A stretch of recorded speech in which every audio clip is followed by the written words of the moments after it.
السلام علیکم ناظرین، میں طارق اسماعیل ساگر آپ کی خدمت میں کچھ اہم اور تازہ ترین گزارشات کے ساتھ. ناظرین کرام، 20 بھارتی فوجیوں کی موت اور کن کی طرف سے؟ چائنیز فوج کے ڈیتھ اسکواڈ کی طرف سے. آپ حیران ہوں گے کہ یہ کوئی فلم ہے جو میں آپ کو سنا رہا ہوں. جی نہیں، شاید آپ کو اندازہ نہ ہو کہ چائنا کی فوج میں انتہائی تربیت یافتہ اور مارشل آرٹس کا، یعنی یہ وہ مارشل آرٹس ہے جو آپ ہالی ووڈ کی فلموں میں دیکھتے ہیں نا، اس طرح کے مارشل آرٹس کے جو چیمپئن ہیں نا، وہ اس ڈیتھ اسکواڈ میں شامل ہوتے ہیں.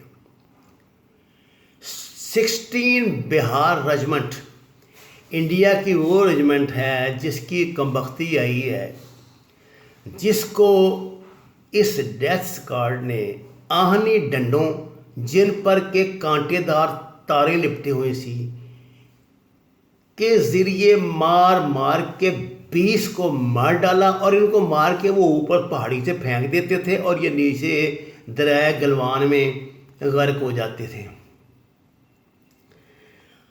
دنیا حیران ہے اس بات پہ، اور خود انڈین فوج کے اندر ایک دہشت آ رہی ہے. اگر آپ انڈیا کے چینل ناظرین اس وقت دیکھیں نا، جو میرا خیال 60-70 تو مسلسل جو ہیں وہ بھونک رہے ہیں اس صورتحال پہ، اور سوشل میڈیا کے ان کے سینکڑوں چینل اگر آپ انہیں دیکھیں تو آپ کو اندازہ ہوگا کہ کتنی دہشت انڈینس پر طاری ہے.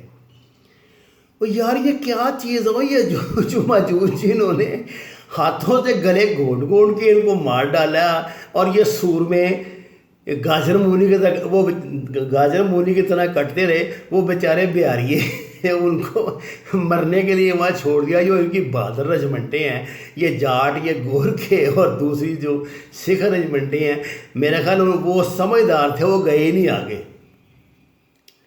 ناظرین کرام، یہ جو جس جگہ پہ یہ مارکا ہوا ہے نا، یہ گلوان کے کنارے وادی گلوان. آپ کو پتہ ہے یہ جو گلوان وادی ہے یہ ایک مسلمان غلام رسول گلوانی کے نام پر ہے، جس نے پری پارٹیشن جب یہ جو برٹش ہوتے تھے نا، ان کے ذریعے اس وادی کو دریافت کیا تھا. اس نے دریا کے ساتھ ساتھ سفر کر کے اسے دریافت کیا تھا، تو پھر یہاں یہ اسی کے نام سے یہ دریائے گلوان اور وادی گلوان پھر اس کا نام پڑ گیا تھا. یہ گلوان کے شمال میں نا 150 فٹ چوڑا درہ کراکرم ہے. اصل میں سارا رفڑ جو ہے اس کا ہے، یہ کراکرم سے گزرتی ہے وہ شاہراہ جس کو ہم شاہراہ ریشم کہتے ہیں، اور انڈیا جو ہے نا وہ خواب دیکھ رہا ہے کہ یہاں سے نزدیک ہو کے نا وہ اس پر حملہ کرے گا. یہ 1962 میں جب ان جنگ ہوئی تھی نا ان کی چائنا اور انڈیا کی، تو چائنا ان کو مارتے مارتے نا یہاں تک لے آیا تھا، اور چائنا نے سارے علاقے پہ قبضہ کر لیا تھا. بعد میں پھر اس نے چھوڑ دیا تھا چائنا نے. یہ جو علاقہ ہے نا یہ کراکرم سے 16 کلومیٹر دور اور 17,000 فٹ کی بلندی پر واقع ہے. میں نے آپ کو پچھلی ایک ویڈیو میں دولت بیگ کا ذکر کیا تھا. اصل میں یہ دولت بیگ جو ہے نا جی، یہ انڈیا کی پوسٹ تھی ایک، جو 62 میں چائنا نے کیسے نظر انداز کر دیا تھا، اور یہ اس کو DBO بھی کہتے ہیں. آپ کو بتا دوں گے جب یہ 62 میں چائنا نے نا یہ ان کو یہ پوسٹ ان کی رہنے دی تھی، جو پوسٹ انہوں نے ایسا ایسا چلاکی سے ایک بڑے یعنی جنگی اڈے میں تبدیل کر لی. اب یہ اڈا بن چکا ہے، یہاں ایئر فیلڈ بن چکا ہے، اور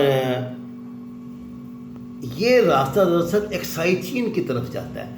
اور بھارت ماشاءاللہ دعویٰ تو انہوں نے مطلب اشوکا کا کیا ہوا ہے نا، مامے تو اشوکا اعظم کے بنتے ہیں نا، کہ کنیا کماری سے راس کماری تک، یعنی برما سے لے کے تو یہ افغانستان تک اپنے والد صاحب کی حکومت ہی بتاتے ہیں کہ یہ انہوں نے بنانی ہے. یہ جو جوتے کھا کے آگے یہاں خالی ہاتھوں سے مر کے آ گئے ہیں ان سے. اچھا جی، انڈیا نے کیا کیا؟ بڑی چلاکی سے پہاڑ کاٹ کاٹ کے 32 راستے بنا لیے، سڑکیں بنا دی، یا سینکڑوں میل تک آبادی نہیں ہے۔ اب آپ بتائیں، میں چائنا پاگل ہے، اس کو پتہ نہیں ہے کیوں بنا رہا ہے سارا کچھ؟ یہ اس لیے سب کچھ بنا رہا تھا کہ اقصائی چین پر یہ دعویٰ کرتا ہے، اور امریکہ کی بڑی خواہش ہے کہ وہ اقصائی چین میں اڈا بنائے اور ان کے سر پہ آ کے بیٹھ جائے۔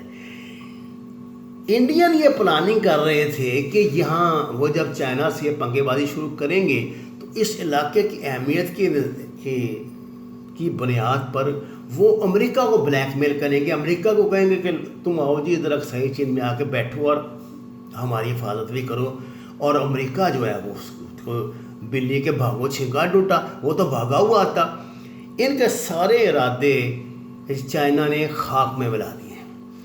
اچھا، یہ میں آپ کو بتا دوں کہ یہ جو دولت بیگ والا جو ان کا اڈا ہے نا، جس پر اب چین کا قریباً یہ سمجھیے کہ اس کے راستوں پہ اس کے سارا قبضہ ہو چکا، اور یہ انڈیا کے لیے بالکل نکارہ بن گیا ہے، اس کا راستہ کوئی نہیں یہاں پہ رہ گیا۔ کسی وقت بھی انڈیا یہاں سے بلتستان گلگت پر بھی اٹیک کر سکتا تھا، یہیں سے وہ یعنی قراقرم پہ حملہ کرتا، یہیں سے وہ ادھر پاکستان پہ گلگت بلتستان پر کرتا، کیونکہ ان کی پارلیمنٹ اس کو اپنا حصہ قرار دے۔ ان کے باپ کی جگیر ہے، جس مرضی ملک کو، جس مرضی شہر کو اپنا حصہ بنا لیں، تو ان کی پارلیمنٹ اس کو اپنا حصہ قرار دے چکی تھی۔ اس چائنا کی موو سے سی پی سی اور پاکستان کو بہت بڑا ریلیف ملا ہے۔ اب پاکستان اس پوزیشن میں ہے کہ وہ یہاں سے سی پی سی کو بھی آسانی سے گلگت بلتستان سے گزار سکتا ہے، اور چائنا کے لیے ضروری ہے کہ وہ اپنا قبضہ یہاں برقرار رکھے۔ اب پاکستان اس پوزیشن میں آ گیا ہے کہ اوپر سے چائنا انڈیا کو مارے گا، نیچے سے پاکستان انڈیا کو مارے گا۔ وما علینا الا البلاغ المبین۔ ناظرین، آپ سے درخواست ہے قرآن اور نماز کو ترجمے کے ساتھ جانیے۔